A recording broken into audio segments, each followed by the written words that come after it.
Winston Churchill once said, the further back you look, the further forward you can see. So in this video, we are going to be unpacking the book, The Fourth Turning, so we can use the patterns of the past to better understand the present and predict and prepare for the future. Now, this book, along with The Sovereign Individual, which I've also covered in a separate video, which you should also all go and watch, should be required reading for everyone. It's a book that has deeply shaped my framework for understanding the current global climate. And just like I did with The Sovereign Individual, I felt compelled to share the key insights with you guys. So without further ado, what is The Fourth Turning? The Fourth Turning, like I mentioned, is a book by two authors, William Strauss and Neil Howe, that describes how human societies go through clear and predictable cycles. So let's unpack the framework. Essentially, the authors looked back at the last 500 years of history and discovered a distinct pattern that moves in cycles. Each cycle spans typically around 80 to 100 years, which is roughly the length of a long human life, and consists of four turnings, each of which typically lasts around 20 to 25 years.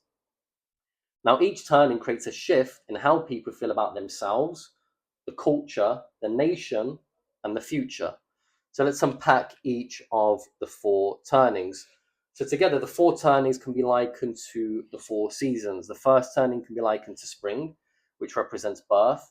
The second turning can be likened to summer, which represents growth. The third turning can be likened to fall, which represents entropy. And the fourth turning can be likened to winter, which represents destruction. Now, just like each of the four seasons, each of the four turnings can be long or short. They can start early or late, but they cannot be avoided. So, what are the characteristics of the four turnings? Well, at a basic level, the first turning, which is referred to as the high, is characterized by maximum optimism, where society seeks unity. The second turning, which is referred to as the awakening, is characterized by rising pessimism, where society seeks meaning. The third turning, which is referred to as the unraveling, is characterized by maximum pessimism, where society seeks separation. And the fourth turning, which is referred to as the crisis, is characterized by a rising optimism, where society seeks renewal.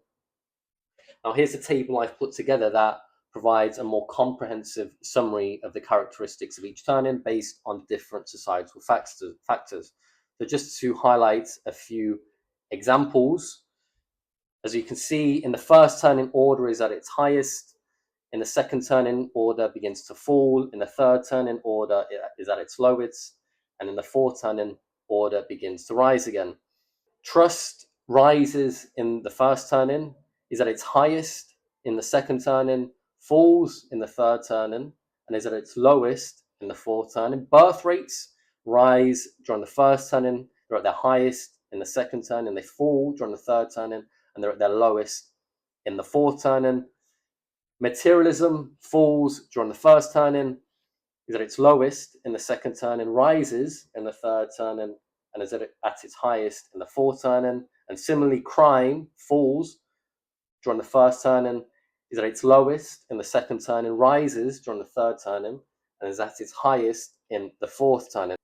Now, this life cycle of the four turnings is made inevitable by the life cycle of four generational archetypes, their particular order, and their general set of characteristics. So the four archetypes are the prophets, the nomads, the heroes, and the artists. So a prophet generation is born during the first turning and is characterized by idealism and a desire for meaning. A nomad generation is born during a second turning and is characterized by independence and a desire for freedom. A hero generation is born during a third turning and is characterized by collectivism and a desire for achievement. An artist generation is born during a fourth turning and is characterized by cooperation and a desire for order.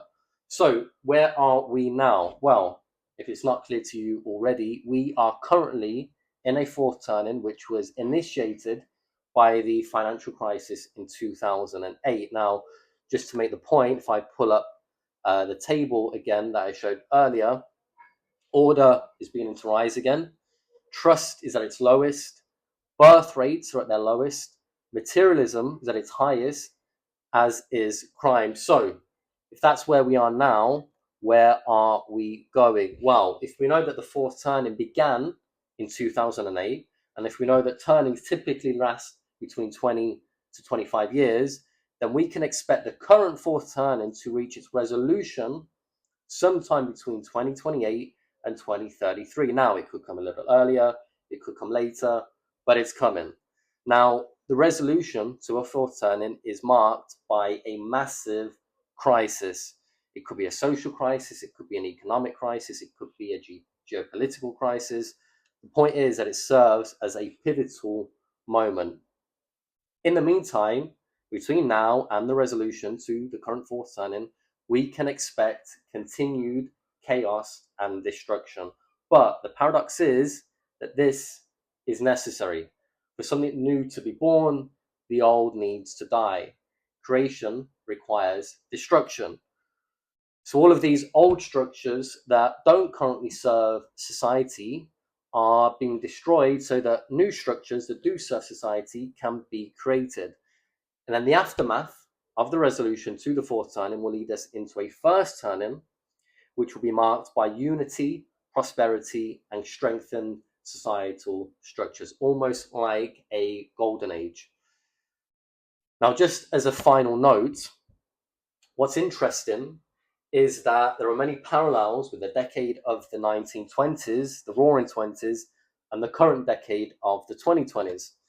So the Roaring Twenties was a period that spanned from 1920 to 1929, and it was characterized by major tech innovation, economic growth, speculative investing, and social change, which created a financial bubble and culminated in the stock market crash of 1929, which ultimately marked the beginning of the Great Depression.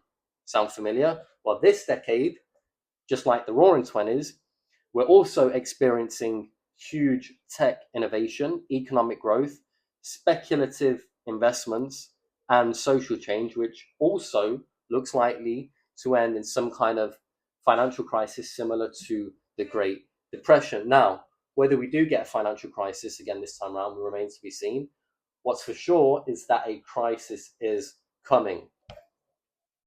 So hopefully now you understand three things. One, what the fourth turning is. Two, where we are now. And three, where we are going. Now, for those that prefer written format, I've put together an article that expands on everything I've covered and more in this video. I'll leave a link to that article in the description if you're watching on YouTube, and in the comments or replies if you're watching on X. I'd also invite you to watch my video on the sovereign individual. Super important video.